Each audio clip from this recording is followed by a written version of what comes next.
రాష్ట్రంలో జరిగే అభివృద్ధిని సంక్షేమాన్ని ఎవరికి రికార్డ్ అవ్వకుండా ఉండటం కోసం ఊళ్ళు పట్టుకు తిరుగుతావా నువ్వు? ఊళ్ళు పట్టు తిరగటమే కాకుండా విధ్వంసాన్ని సృష్టించడానికి నీ కార్యకర్తలు సైతం అందరినీ రెచ్చగొట్టి ప్రజల్ని భయభ్రాంతులు చేసే ప్రయత్నం చేస్తావా?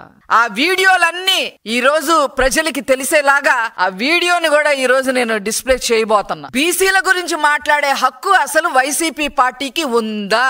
గౌడ కులానికి సంబంధించిన మహిళని లోకేష్ గారే అల్లరి చేయమన్నారని చెప్పి స్టేట్ మొత్తం మనం ప్రచారం చెయ్యాలి అని చెప్పి సలహాలు ఇచ్చే నువ్వు ఆనాడు నీ ప్రభుత్వంలో జగన్మోహన్ రెడ్డి ప్రభుత్వంలో అమర్నాథ్ గౌడ్ ని ఏ రకంగా పెట్రోల్ పోసి తగలపెట్టారన్న విషయం వైసీపీకి గుర్తులేదేమో గాని ఈ రాష్ట్ర ప్రజలకి, ముఖ్యంగా బీసీలకి, ముఖ్యంగా గౌడాస్ కి, గౌడ కులస్తులకి ఆ విషయం తెలుసు అని చెప్పి నేను గుర్తు చేస్తా ఉన్నా. ఏం చేశారు ఆ రోజు? అమర్నాథ్ గౌడ్ ని నా అక్కని ఏడిపించొద్దు, ర్యాగింగ్ చెయ్యొద్దు అని చెప్పి సొంత తమ్ముడైన అమర్నాథ్ గౌడ్ అడిగాడని వైసీపీ కుర్రకారు సన్నాసుల్ని మాట్లాడాడని చెప్పి తెల్లవారుజామున ట్యూషన్ కి వెళ్తుంటే నోట్లో గుడ్డలు కుక్కి ఆ పిల్లోడి మీద పెట్రోల్ పోసి మీరు పిల్లోడిని చంపితే ఆ కుటుంబానికి ఈ రోజు ఉద్యోగం ఇచ్చిన ప్రభుత్వం, ఉద్యోగం ఇచ్చిన నాయకుడు ముఖ్యమంత్రి గారు నారా చంద్రబాబు నాయుడు గారు. అలాగే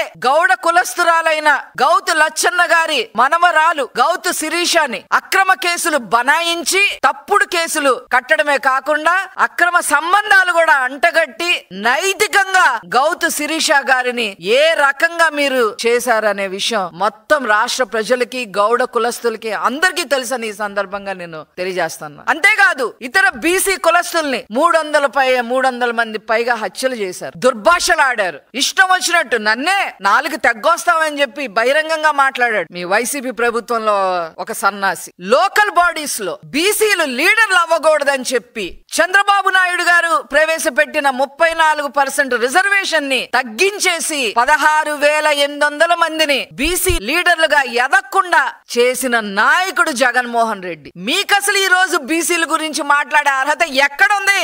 ఏ రాజారెడ్డి రాజ్యాంగంలో ఉందో చెప్పండి. బీసీల పార్టీ అంటేనే తెలుగుదేశం పార్టీ, తెలుగుదేశం పార్టీ అంటేనే బీసీల పార్టీ. తెలుగుదేశం పార్టీ యొక్క పేటెంట్ రైట్ అది బీసీలకే దక్కింది. ఈ రోజు బీసీ మహిళ గురించి మనం మాట్లాడి ఇష్టం వచ్చినట్టుగా చేద్దాము అని చెప్పి మీరు రాజకీయం చేద్దాము అనుకుంటే ఇక్కడ ఎవ్వరు ఊరుకోరు అని చెప్పి ఈ సందర్భంగా నేను తెలియజేస్తా ఉన్నా.